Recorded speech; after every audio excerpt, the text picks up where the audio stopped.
Hello, everybody. Welcome to the 2021 Formula SAE presentation event overview. I am Matthew Meyer, your moderator for the next hour.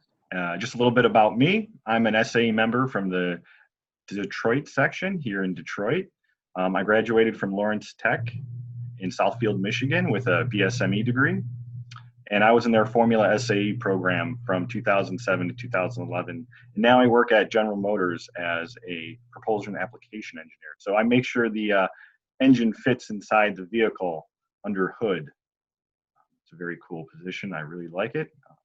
Your speakers today are Adam Zemke, president of Launch Michigan and the presentation event captain for the Formula SAE Michigan competition, and also Kaylee Zundell, education program manager at SAE International.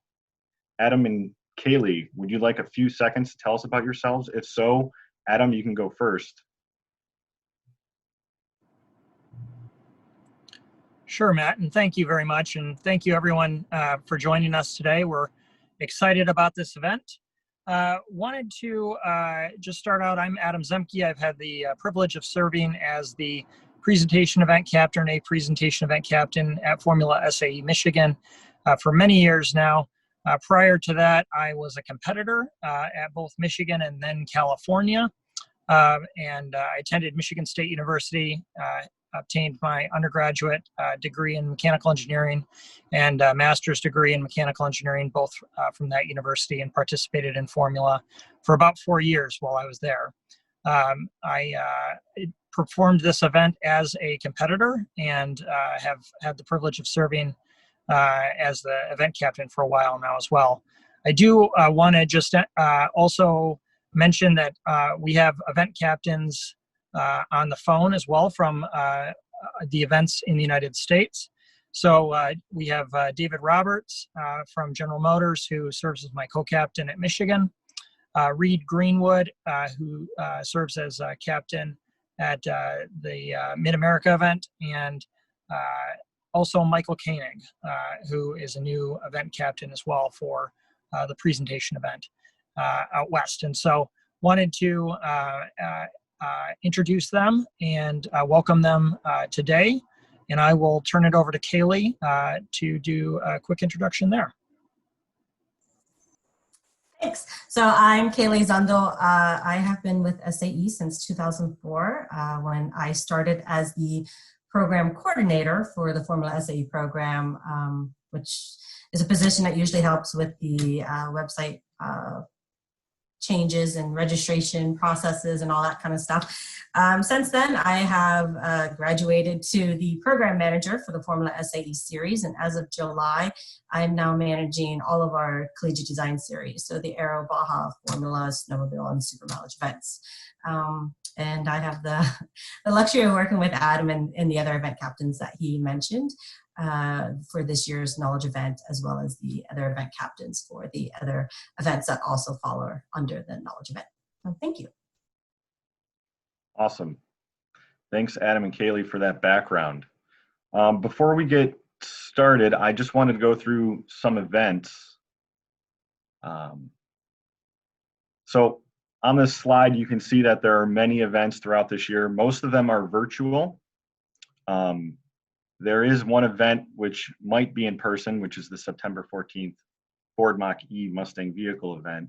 One I wanted to highlight, and I bolded on your screen, it's February TBD, but it's the Formula SAE cost presentation overview. So we will be having another event like this, a virtual event. We're just not exactly sure when in February. All right. Before we get started, I just wanted to do some housekeeping and go over some of the rules for everybody. A recording of this discussion will be shared via the SAE Detroit section YouTube channel at some time in a later date. Aside from the panelists, all the attendees have been muted to avoid work from home distractions. We want you to participate and have turned on the chat functionality. So please feel free to ask any questions in the Zoom group chat window. I have it open right now. As your questions are coming in, I will be taking them and pasting them into a Word document. And as Adam and Kaylee are talking, I will interject and ask your questions at the best time Um, so, so all of the participants are muted right now. The only way for you to talk to us is through the group chat. Please don't use like the raise hand feature. It could be distracting. So now that we're out of the way with some of the rules, how about we get started with the overview? Adam and Kaylee, can you start us off? Sure. Thank you very much, Matt. And I wanted to emphasize too, it's never a good idea to Zoom and drive, and I'm parked.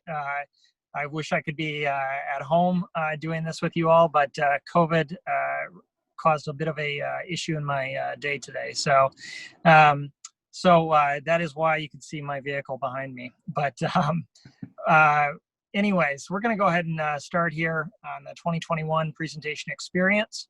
The objective behind the presentation event, it really is the same year to year, and it is one that is the same this year as well. And that is to help team members develop soft skills through an evaluation of the communication and marketing of the team's concept. And so 2 years ago, the event captains for presentation decided that the series probably needed to do some updates. And so we brainstormed for a while on how best to do this. And we introduced this idea of a rotating concept at a minimum of year to year. At a minimum of year to year, and potentially within event to event. This year, the concept is different from last year, but is consistent across all of the events. And so, the objective behind presentation as a whole is really focused on those soft skill development through communication, understanding of communication, marketing, and have that based on the team's concept. If you could transition to the next slide.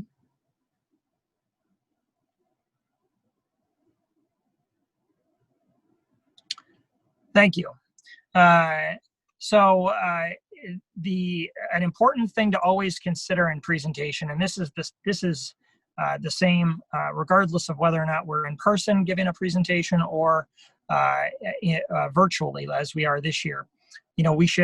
Teams should always assume that their audience, the judges, represent different areas of the organization, potentially from industry or academia, and have varying backgrounds. It's important because as you go through what you're saying, you do not want to get into or fall into the rut of thinking that everybody comes from marketing or everybody comes from finance, or more than likely the rut that we see folks that fall into is thinking that everybody comes from a technical background. That is simply not the case. And depending on where you're at in the country, the judges could be very different. And even within the event, the backgrounds are different. And so that's an important consideration. Could you hit spacebar again, please? So the evaluation of the presentations are based on 5 key areas: content, organization, and visual aids, as well as delivery and response to questions and answers. There is a score sheet that outlines the point values for each of these areas and also suggested questions. You'll hear me say this later in the presentation, but I'll say it again now. Make sure you look at that score sheet. That is the guidance that the judges are using to look at and grade your presentation. Next, please. It is very important to emphasize that the presentation relate to the scenario. If the presentation does not relate to the scenario and you just knock it out of the park, you are going to run into serious problems on points as a result of the fact that it does not relate to the scenario. Don't forget that. Next, please. Format of the experience. As I mentioned previously, this year's presentation event is part of Formula SAE's Knowledge Event. That means that everybody is going to compete virtually on February 4th in this particular case.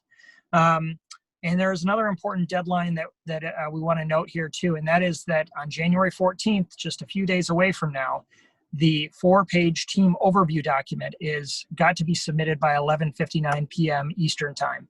we'll go more into what that means in just a minute. Next, please. Different from last year, where we also competed virtually, this year's event is going to be via Zoom. So that may or may not be welcoming, depending on where you are at in your experience, but it will be via Zoom. The teams need to remember that there is a 30-minute time slot, but that the presentation itself is only 10 minutes. So you have a 5-minute period of time to help log on and say hello to the judges, introduce yourselves. The segment itself is a 10-minute presentation, and then there are 10 minutes for Q&A from the judges and feedback. And finally, 5 minutes just to wrap things up at the end before closing things out and allowing the judges to transition to the next presentation. I'll go into a few points in a few minutes later in the presentation around important things to emphasize to not forget about as you introduce yourselves. Next slide, please. So this is the concept. So this document is pulled directly off of FSAEonline.com. And as I mentioned at the start of the discussion here, this concept could change from competition to competition. What I'm telling you is that this year, it will not. It will be the same from competition to competition, but it is going to be different from years past. And so this year's concept, in fact, if you've had a chance to take a look at it, is quite a bit different from years past. And that's an important thing to remember. So the final thing to emphasize here is that you need to maintain a relationship to your original objectives and goals, but the presentation itself has to be related to the concept. Next slide, please. And here is the concept. I'm not going to read all of this. I'm just going to pause for 30 seconds or so and allow you to take a look at it. This is also on FSAEonline.com, so you can take a look there. But I do want to emphasize that this year's concept is based on the team. In years past, we have been explicit that it will be varying scenarios related to a vehicle. The vehicle you brought to the competition or some element related to that. This year's concept is really related to your program and showing and selling what you feel works best in your program and identifying where you could do better. I think that the important thing that we want to emphasize with this concept is we are not looking for you to just give an outline of your program. We want you to sell us on your program as judges. And that is really the point of this concept. We'll go into the next slide here. So, specific things to consider. These are 3 questions that are asked in the documentation that we provided in the presentation outline. 1, how does your team market your program to at least these audiences? Students, your student administration, future employers, your local SAE sections or other vehicle programming sections, or other markets that you feel are applicable in the case of your program.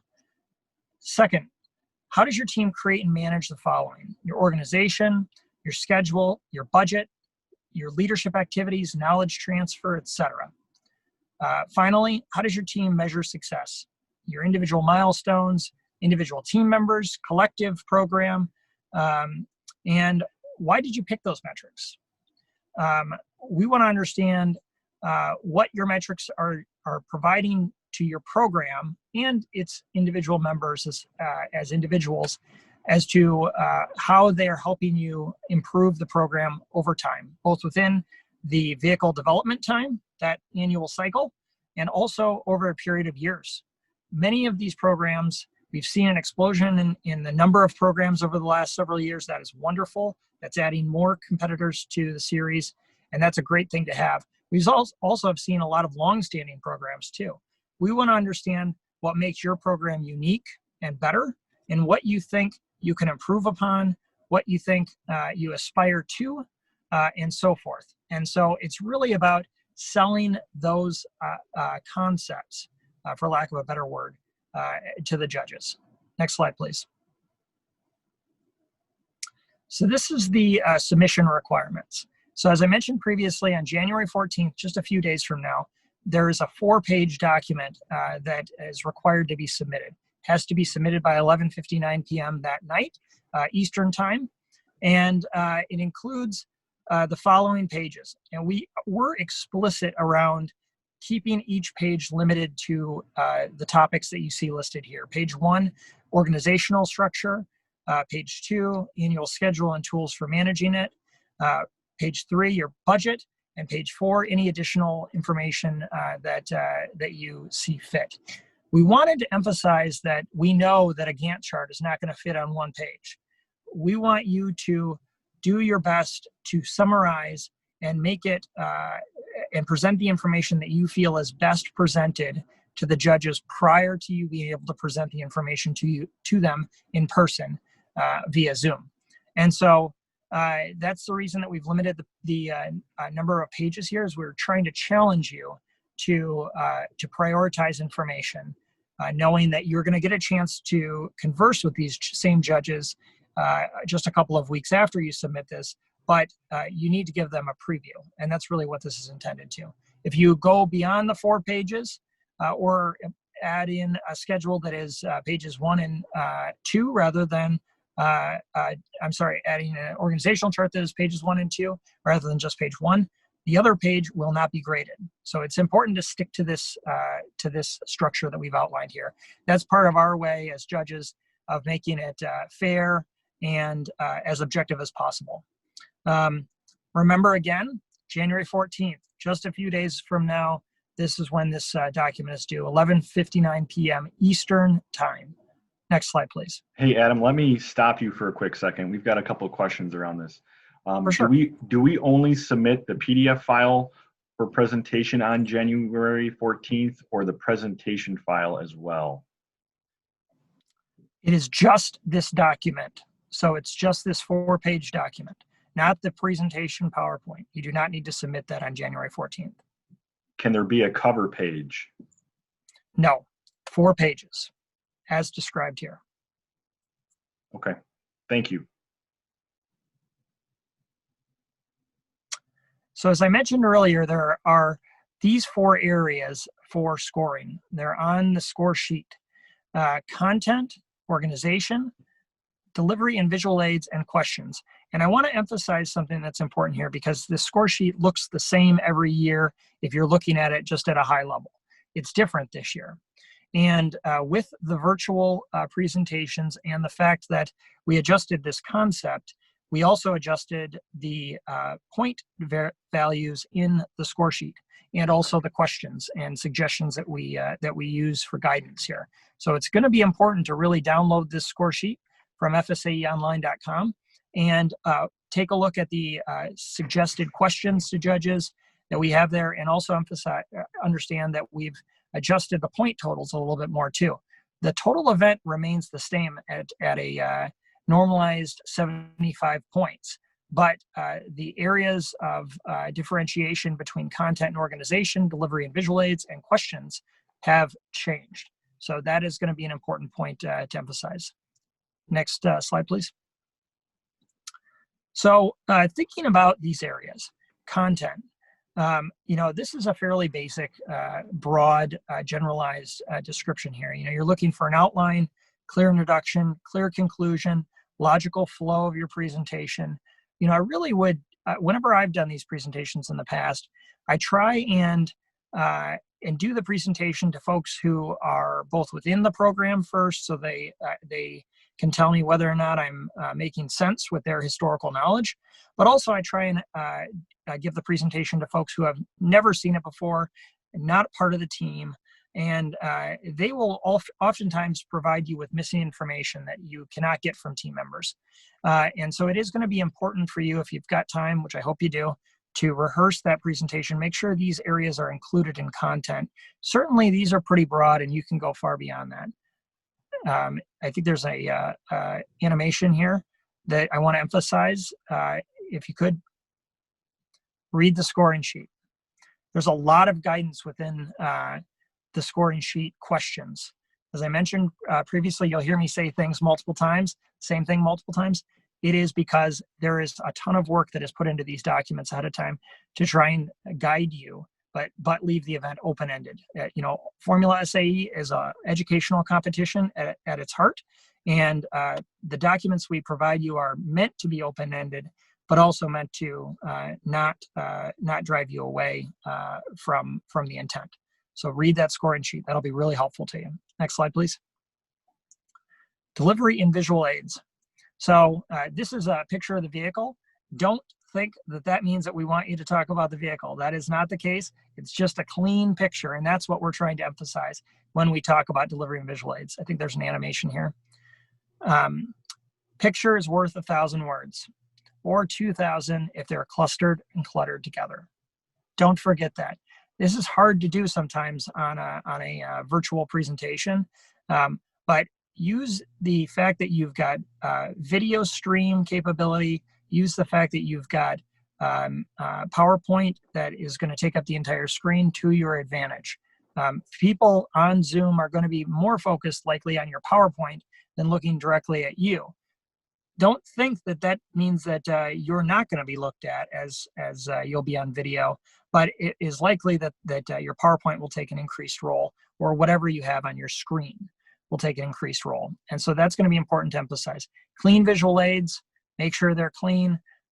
You can say a lot of things that you could also write, but writing is going to complicate your message. Have the presentation readily available. Make sure that you've tested it ahead of time, that you've got all of your technology figured out, that you are familiar with Zoom as a platform. Make sure that you've tested things out beforehand. And then, as I mentioned previously, video feed for your live presenter is something that you're likely going to be asked by the judges, that just like I am showing a PowerPoint here and still on video, you will likely be asked to be the same. So make sure that you are dressed appropriately and you have hopefully a better background behind you than I do today. Next slide, please. Another thing to emphasize on the delivery and visual aids, this is really on the delivery side of things. Make sure you pick the right presenters. Be excited about your program. You may have the best technical expert that you can think of on your entire team, might even be the best technical expert you've had for the last 10 years. That person may or may not be very exciting to hear talk about this type of presentation. Pick the right person here. Make sure that they have that they are well versed in the presentation. Have them be your main presenters. Have them think a lot as you've developed these about what what drives you to invest your time in your team. And I emphasize that in particular in 2021. This is a tough year for everybody. And so, if you can sell why you're excited to be here this year, I think you're going to sell the judges really well. So that's an important thing to emphasize. Next slide, please. Different is good.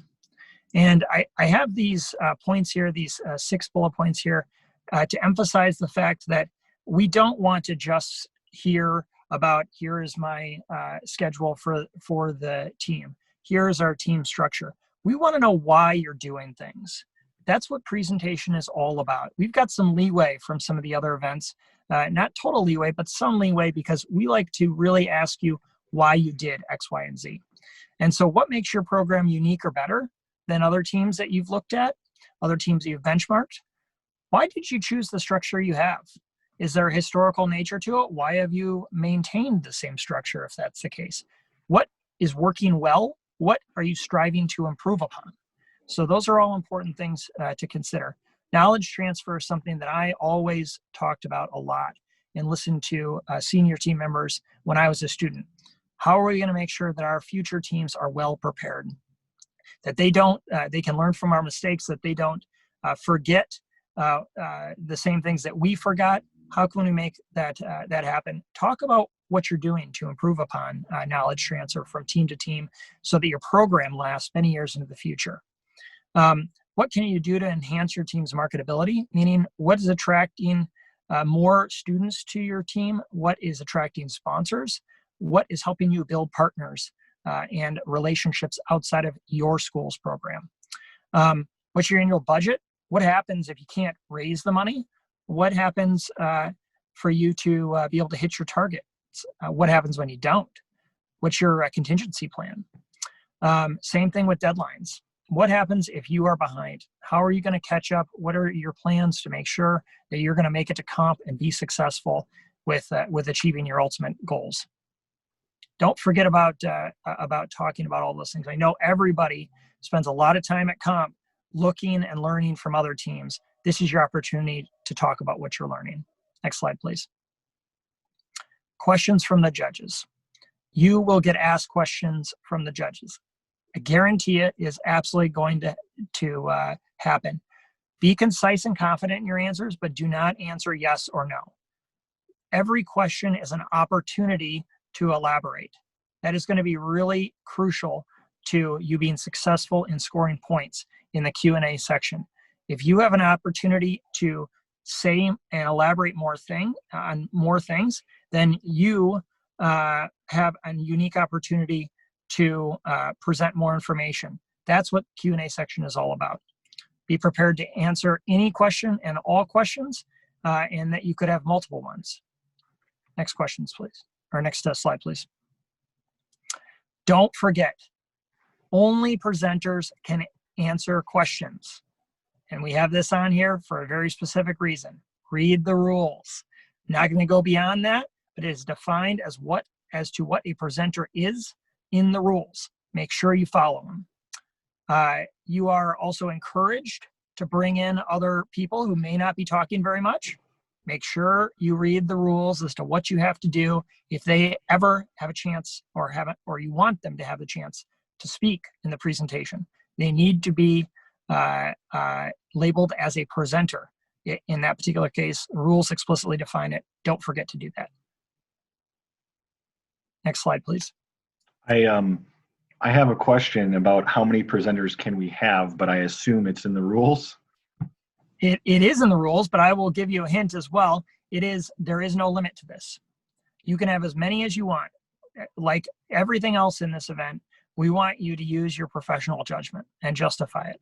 So you can have as many presenters as you want. They don't all have to talk, but they do all have to meet the rules as to what a presenter is. I'm not going to tell you what that is because I want you to read the rules. Okay.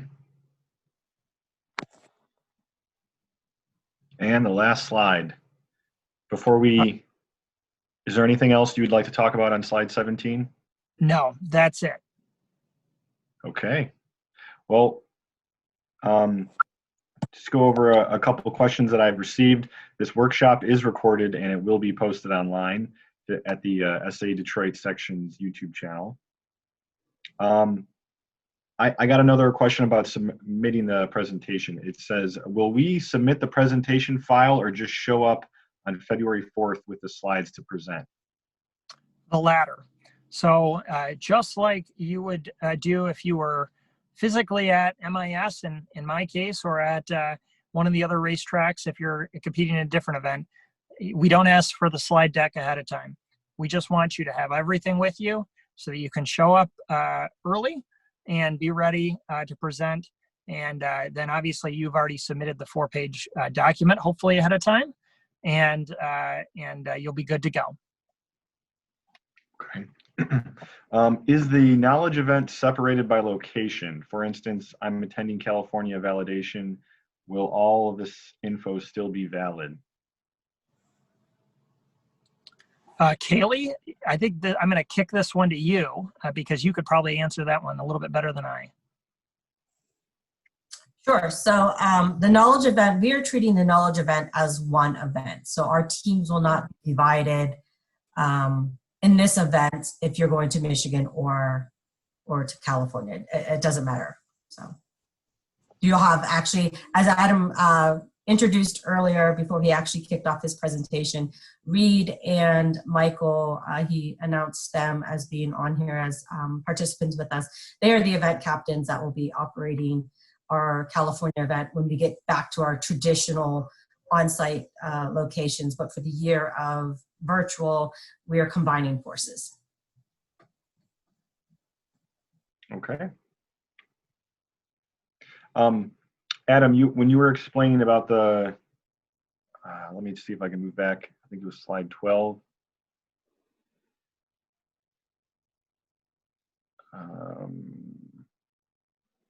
The question is, how do you recommend to new teams which are expanding quickly to sell these qualities? Should they explain their current structure, or can they include their future plans? Definitely the latter. We are looking for you to tell us about what you're doing now, but also what you aspire to. This event, in particular, this concept is a creative concept meant to show us what you have learned from the past, what you are learning in the present, and where you want to go in the future. So certainly talk about those aspirational goals. Don't try and sell them that you've already done them, because I think you'll probably get called out pretty quickly by the judges on that. But make sure that you do talk about them. There's nothing wrong with that at all. Okay. I got another question. Is there a minimum number of presenters that the judges are looking for? At least one. I think it's going to be hard to do it with less than that. Okay. Is there a submission on January 14th, an overview of the presentation in February? Of the overview, maybe I don't understand the question. I'm sorry.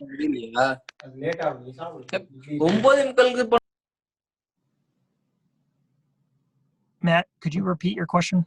Yes, I'm sorry. That's okay. So is the submission on January 14th an overview of the presentation in February? It is a document that is intended to provide a preview to your presentation.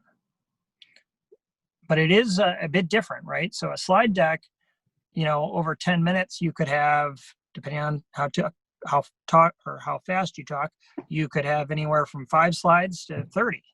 And various numbers of words.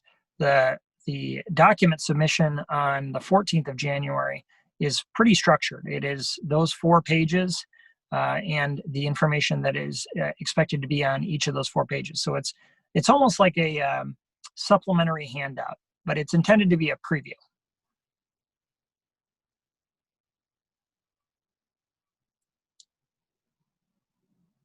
I've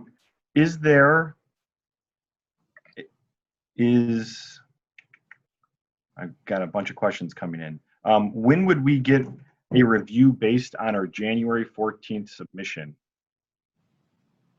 That is not independently evaluated from the presentation. It's meant to help guide the judges for the presentation. So you're not going to get an independent review of that document. If you'd like to ask the judges questions after you're done competing or done presenting, then you can certainly do so as it relates to the submission. But it's not independently evaluated. Okay. For teams who have both an EV group and an IC group, will the presentations be separate and simultaneous, or such that our team should split presenters between both presentations? I can reread that if you'd like. I think your question, let me make sure I'm clarifying here correctly. I think your question is, if you have an EV team and an IC team, are you giving 2 different presentations? Is that what the question's asking? Yes. I don't think the answer is there's one presentation event for the knowledge competition. I think if you are entered twice, Kaylee, I may have to have you clarify that if they give the presentation twice. So I think there's a way to look at it from your team is if your teams work closely together. Well, I guess let me circle back. So how we schedule your teams is going to be exactly the same if we were on site. Typically, IC teams and EV teams, presentation events, cost events, design events, you are scheduled to operate the same hour, just different cues. That will still take place even in this virtual environment. Now, as far as the presentation content, I think that's for your teams to really kind of reflect on Obviously, if you're a very close-knit group that you work one-on-one with each other, presentations probably won't differ too much, but that's okay if you're two separate classes, because you're going to be evaluated as two separate classes. But just because you're a university that operates both an electric and a gasoline vehicle doesn't mean your team structure and everything else is 100%, copied or mirrored. So I think it's best just to answer that question as far as it's up to your team best on how you operate to really reflect that to the judges. He says that my question is more related to the discrete presentations and presenters. And he gives an example. Our business logistics team lead for our program oversees both the EV and IC.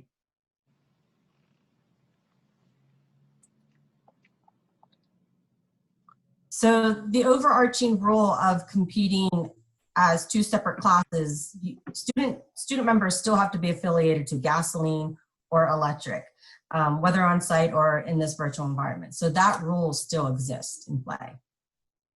So again, it's just going to be how the team will have to decide how best to fit that. Okay. He also says, will he be only presenting once, or will he have the ability to present for both? Is there only one presentation? Each team, whether gasoline or electric, will be assigned a time slot to present. And our traditional rule of scheduling IC and electric teams at the same hour will still exist. So the teams, just as if on site, you have to have different team members affiliated to each team. Okay, thank you, he says. Yep, and if you need more clarification, you can always either post a rules inquiry or email us at the collegiatecompetitions@sae.org.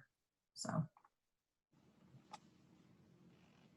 Okay, I don't have any other questions coming in. If you have any questions, please send it in the group chat.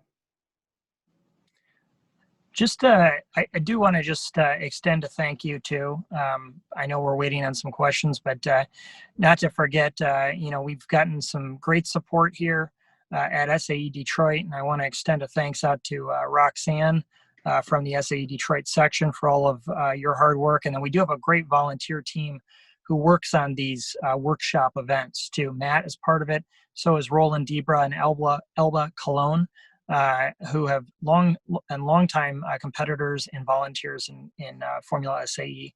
Want to extend a thanks to all of them, and then also to Dean, Michael, Reed, David, and Kaylee from the other events, and obviously from SAE International too.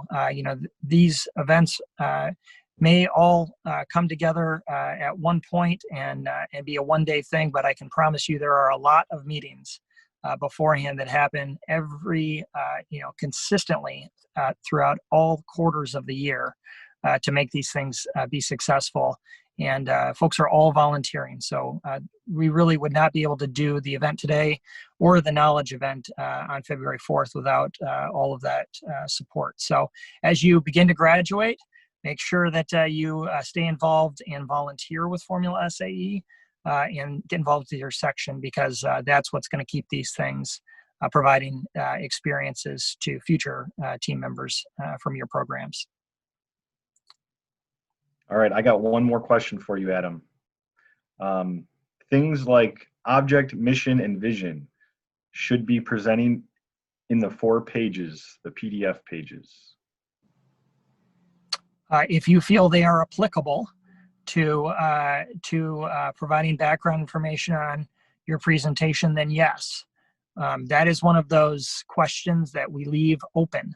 We really want you to pick the vision that you have for the presentation, support it with the 4-page document submission, and then sort of reinforce it and inspire day of with your slide deck and visual aids. Okay, thank you. Another question I received: how strict is the 10-minute limit on the slide presentation What happens if we go over or under that time?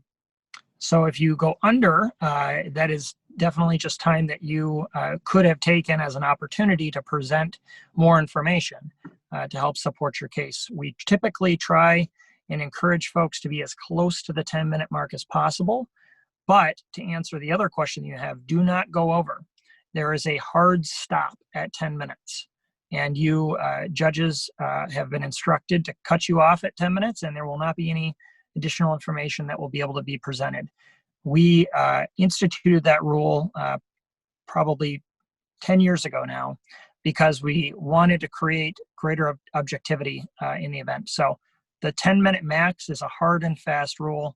Don't push it, but try and go up to it as close as you can. Okay. The next question, will we be able to attend other teams' presentations, or will there be recordings? So this is a great question. You can, and we would encourage you to record your own presentation. The software will not record for you, but you can obviously find other ways to record, and you're certainly encouraged to do that. In terms of joining other teams' presentations, I guess I'm not 100% sure. That will be left up to Kaylee, or I'll leave that up to Kaylee to decide on that. But I would say the likelihood is probably not. But I think I'll ask Kaylee to make a final call on that. I can actually answer that now. Unfortunately, the capability will not exist for the way we will be setting up the presentation event. So for any of the students that are on this seminar tonight or today, if you attended our CDS Fall Kickoff or any of the sponsor engagement opportunities that we had last year as part of the virtual, it was on a website called pathable.com. We'll be using that same vendor for the knowledge events this year, so everything will be coded behind the scenes. We are working with them right now to see if there are ways to record the presentations, and so we can try to kind of, once we define who the top teams will be, we'll obviously reach out to the team, see it's okay if we're to share those presentations, kind of carry on what we've done with the highlights event that we do on site. Typically we record those and we make those available. So we are looking to try to do that same concept, but as far as attending other teams, unfortunately not. Okay. Thank you for that, Kaylee. I don't have any other questions. If you have any questions, please write them in the chat box. So I got one sent to me privately asking if team members can spectate their own presentation without being a presenter, and the answer is yes. The student teams will get more information as far as how to set up their team members for the actual event appointment. So just watch for that in the coming weeks for email updates.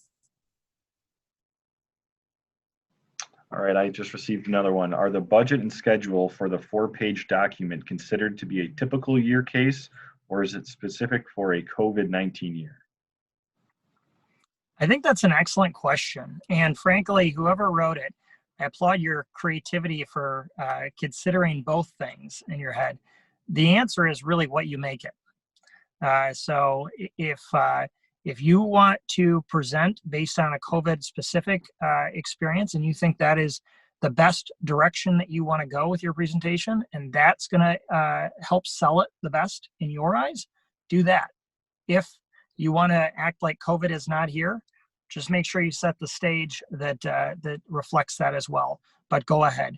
It is about what is relayed in the concept, and beyond that. That is the beauty of Formula SAE, right? It is all about thinking outside the box. So the concept and the scoring sheet should serve as your bumpers, if you will, and guides.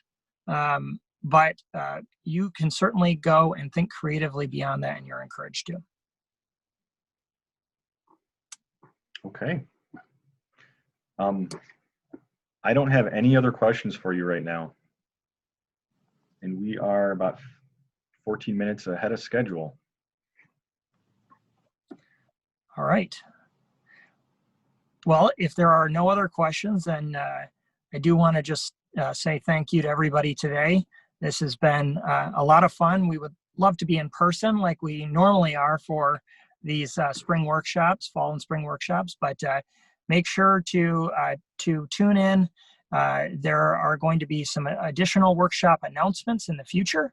And then certainly we will hopefully be back able to meet in person next fall for a workshop in Southeast Michigan, and hopefully again in person in next spring for another workshop in Southeast Michigan. So stay tuned to the SAE Detroit website to learn more about the upcoming in the next few weeks opportunities related to Formula SAE, and then certainly if you're able to travel to meet in person next year and are going to be continuing to compete, please do so. If you are graduated, don't hesitate to email us. We'd love to get you involved some way.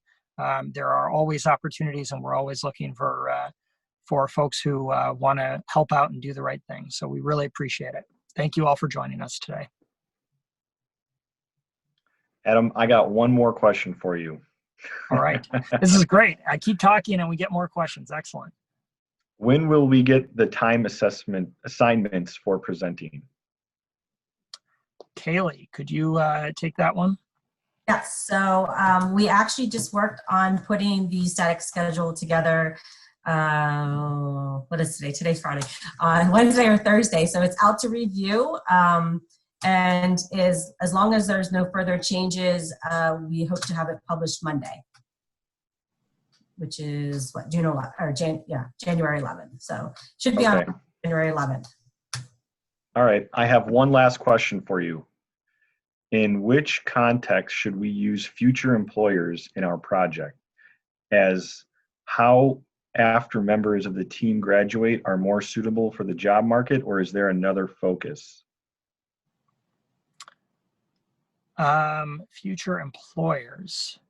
Maybe I don't fully understand the question. I'm sorry. In terms of the context for future employers, I would say at any point in time, I guess thinking about putting my former student competitor hat on for a second, I would consider certainly very recent graduates to potentially be future employers, on up to folks who have been out of college and off of the teams for many years. And so I would say that you have a range there and should probably think and plan appropriately for varying degrees of knowledge around what you're presenting when it comes to a future employer. Okay. Well, thank you very much. I'm getting a lot of thank yous in our group chat. So thank you everybody for joining us today. And I will let you go. Thanks, Kaylee and Adam. Have a good one. Thank you all. Thanks. Thanks, everyone.